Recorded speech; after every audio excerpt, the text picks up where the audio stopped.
Assalomu alaykum. Biz mana katta texnika ham drabga texnika kelganmiz.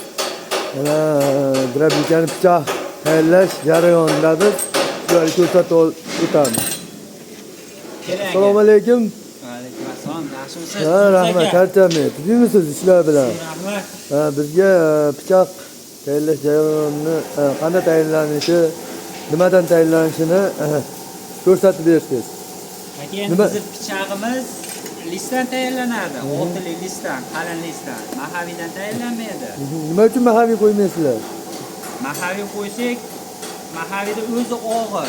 12 kilomi, 13 kilomi shunaqa. Yarim uni ustiga ham bo'l gaykalar qo'ysa, yana ham og'ir bo'lib ketadi. Motorga nagruzka beradi.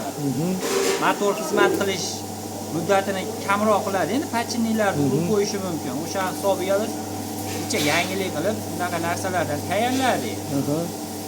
Mana bitgan holati. Oldin manetda bo'lardi. Bularni ham o'rtaga oldik. Odamga xavfsizroq bo'lsin deb. Mana undan qochgan o't qashaylar bunga tutiladi. Olib kirib ketish jarayoni tezroq bo'ladi. Odam qo'lini solmaydi, xavfsizroq bo'ladi. Yosh bolalar ham endi ishlatsa bo'laveradigan qilishsa o'zgartirishlar kiritdik. Mana pichoqni o'zini so'rasa ham qilib beraverasizlarmi addenni? Qilib beraveramiz.